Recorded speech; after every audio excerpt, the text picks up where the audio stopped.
Welcome back, MTG Joe here. Today we are going to be going over some deck list options for Decathlon 8 Traditional Explorer Best of 3 Explorer, which will be taking part between January 10th and the 13th. So there's the list of cards that are banned here. Explorer is kind of the pioneer bridge for those of you who are unfamiliar. We're going to go through a bunch of options that you can try out. These are lists that either come from UntapedGG, which is the tracker tool that tracks win rates, or from MTG Arena Zone for decks that have done well either in challenges or just in terms of the mythic ladder. So these are individual accomplishments versus an aggregate for UntapedGG, where for MTG Arena Zone, where UntapedGG is more of a collective play style where we have the win percentage. Ultimately, play what you're comfortable with. In these types of formats, you'll get rewarded more for being tight play and familiarity with your deck, as opposed to, this deck has the highest win rate, but if you don't know how it works, it's a little harder. So we have here Selesnya Angels 68% win rate, and this is very similar to the historic version. We don't have Soul's Attendant, the one drop that gains life, but there's a lot of commonalities in this list. You're basically leveraging Bishop of Wings with a life gain package. So you have Righteous Valkyrie as ways to gain life. Resplendent Angel, if you trigger 5 or more life, gets you a whole bunch of angels in this deck. You have Giada to pump up your team, Inspiring Overseer. This version now is playing the Kyla's Restoration or Reconstruction and Collected Company as the 8 kind of dig into your deep, find your stuff, go really wide, and just deal a whole bunch of power. A whole bunch of other angels and stuff like that. You're also leveraging Nykthos Shrine to Nyx in this list to generate a whole bunch of mana with all your pips. You have a Mutavault in here, which counts as an angel as well, and then a couple Caves of the Frost Dragon mixed into there. Skyclave Apparition is the only removal that you see in the main board here. And then in your sideboard, you'll have options of Pithing Needle for like Planeswalkers, activated abilities, stuff like that. Portable Hole as general removal. Shaper Sanctuaries for like the Rakdos matchup, anything with a heavy amount of targeted removal gets you some utility there. Glass Casket, just another catch-all removal spell. You could probably play something like Fateful Absence, something just more permanent based. Heroic Intervention as protection. Archon of Emeria is good against the mono green devotion list because it prevents them from playing multiple spells in a turn. It's also good against any of like the 5-color enigmatic decks, anything with like a lot of either decks that play a lot of spells per turn or multicolor non-basic decks. Redain taxes the big mana decks, and Ajani's the Mirror Breaker, or anything in terms of like if both decks are kind of flooding the board with creatures, you can kind of go from there. I'd probably just trim the glass. So Glass Casket's decent against like Mayhem Devil, stuff like that, but Portable Hole gets rid of most of the spirits and stuff like that. Glass Casket does hit if we look at Mono Green Devotion. Your Old Growth Trolls, Topiary Stompers, stuff like that. Speaking of Mono Green Devotion, we have this list here, 62% win rate. This deck is the deck that is really intended to beat up on or build up mana with Nykthos Shrine to Nyx. For whatever reason, it's not populating the card here. So what you're trying to do is get as many pips of color as possible. Use tap-on-tap shenanigans with Kiora, generate a whole bunch of mana, storm the festival, get into play Planeswalkers like Karn, the Great Creator, or like Nissa, stuff like that. Cavalier helps you dig for both your Nykthos as well as your Storm the Festivals in the graveyard. The kind of point of variation in these lists is some lists will play 4 of Topiary Stomper to help as a 3-mana ramp source. Others will play Lovestruck Beast as something that will always block, just a little bit more utility there. I'm just going to go to list view because it's easier to see the sideboard like this. So because this is a Karn Wishboard deck, you have a bunch of different artifacts in here for different matchups. So Graveyard Hate with Tormod's Crypt, Artifact Enchantment Hate with Haywire Might, Pithing Needle, say name it Teferi or any sort of activated abilities, Shadow Sphere for lifelink and trample, Stonebrain to get rid of any, like in blue-white control, you can get rid of their Teferis, you can get rid of their Parhelions or their Greasefangs, any sort of combo deck, stuff like that. Unlicensed Hearse, there's Recurable Graveyard Hate, Weather Rune Stone for any kind of Stormish style deck, or a deck that's like looking It's more played in Pioneer, so this probably you could replace it with something else, to be honest. I guess this does shut off Collected Company, and it does shut off non-land permanents in graveyards and libraries can enter the battlefield. So it does shut off Greasefang as well. So it's not too bad. Pestilence Cauldron is an interesting one. So it actually gets, you get the Cauldron, but you cast Restorative Burst. You have a 15 mana Cure Karn in your graveyard, Cure and Karn on the battlefield. You can basically loop those an infinite amount of times, netting you the mana. It'll gain you infinite life, and then you ideally fetch a Treasure Vault. You crack the Treasure Vault, create a black mana, and then you're able to cast the Pestilence Cauldron. And then from there, you exile the entire, you mill their entire library based off the life gain. In short, you could even just gain a bunch of life and get value. Eska's Chariot kind of gums up the board. It's kind of a fair win con. Another copy of Sky Sovereign for removal. Mightstone, Meatstone removal for like a Shieldred or some card advantage. Godpharaoh's Gift is usually found for the blue-white control matchup, but it's a taxing style effect. Cityscape Leveler blows up everything.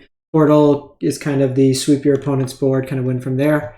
The one card that I kind of like is Karn's Skillix, the 3-mana exile board wipe one. It's good against the Angels deck, gives you some answers if you can't get up to the portal, and it just helps with like some of the go wide strategies. This deck's usually a little bit weak to like mono white aggro in some of the more aggressively slanted decks, so it helps in that matchup there.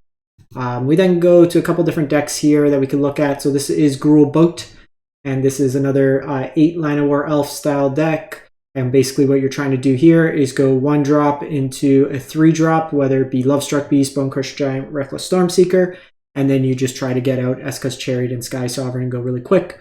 Cronin War steals your opponent's stuff and lets you kind of just bash in. It's kind of the Gruul Stompy of the format. Scavenging Oozes as Graveyard Hate with the wicked art here. Obliterating Bolt as removal, and then some copies of Mutavault to just be another creature land.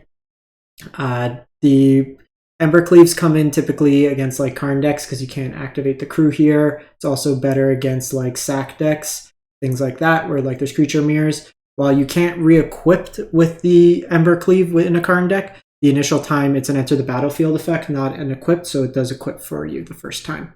I apologize in advance for the ads on Arena Zone. It's always cluttered here. Artifact Enchantment Hate, Graveyard Hate. It's a Jengantha companion deck. Blue-white cards, Graveyard Hate, and then heavy targeted removal. Actually, I have this deck in paper. Then we have blue-white control. Some folks were asking about this the other day, but this does better in best of 3 than in best of 1 typically, and this is pretty close again to the historic version. We don't have Archmage Charm in this format, so you're playing Absorb, but it's your 4 Teferi, 3 Wandering Emperor, Soul Partition being played as catch-all, kind of tax removal here. Bunch of counters, Spring Verdict as your sweeper, Shark Typhoon mixed into there. You got some Hall of the Storm Giants in the mana base as another win condition. Graveyard Hate, early removal hate. Starheim Unleash is for the Rakdos matchup typically and can be brought in against the Control Mirror. You have Hullbreaker Horror, can't be countered. Aether Gust for the green decks. Another Veto in here. Disputes, just more counters, card advantage where necessary, stuff like that. We then go to Mono Blue Spirits, kind of the tempo deck of the format. So you're looking to play out cheap spirits here. Get a whole bunch of Lord effects with the Supreme Phantom. Rattle changes protection and lets you cast all your spirits at flash speed.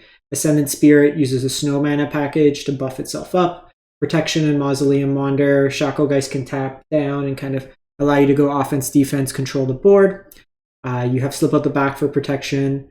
6 counter spells in Lofty Denial and Geist Snare that get reduced kind of cost or scalability. And then Curious Obsession, Combat Research as your card draw engines. The mana base is Faceless Haven, Snows, and 1 Otawara. So mono red or red base burn. Brazen Borrower is kind of tempo play, reset bounce, more tempo unsubstantiate that can deal with stuff on the stack. Aether Gust for screen decks. Mystical Dispute versus blue base decks, Graveyard Hate, and then your removal in this deck is Witness Protection. We then go to Mono White Aggro. This is Mono White Humans, so this is a human tribal deck that's kind of headlined by Thalia's Lieutenant that puts counters on all your other humans that exist on the board, but then when future humans come in, it buffs itself. Plays really nice with something like Adeline, which makes a human each turn that pumps up to Thalia's Lieutenant, so nice little interaction there. You have removal and Brutal Cathar, tax effects, and Thalia's Lieutenant. You have protection with the Bodyguard, card advantage with the Recruitment Officer, pump, and just artifact enchantment removal main. Luminarch Aspirant for pump. Extraction Specialist gets back any of these cards here. And then Brave the Elements is kind of the core of the payoff to being a mono white deck compared to like a Collected Company style deck. You choose a color and your white creatures get protection from that color. So against like mono blue, against mono green, even like the Angels matchup typically, all your creatures become unblockable.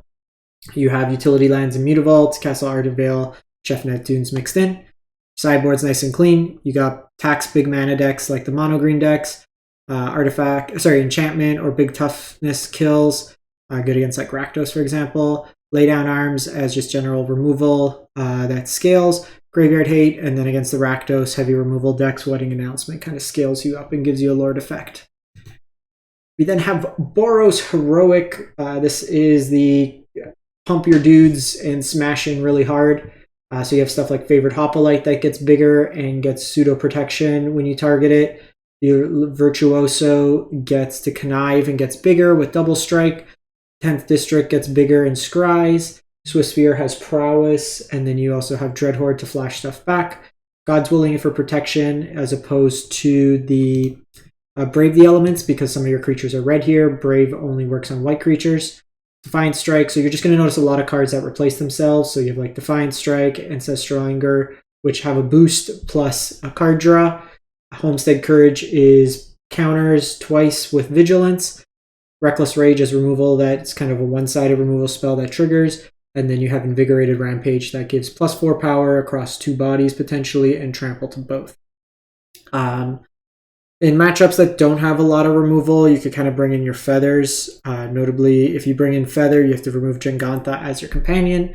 Blue-White Hate, Enchantment, Life Gain. I don't know what this is really brought in for. Protection and Lawrence Escape, Graveyard Hate, and then the heavy...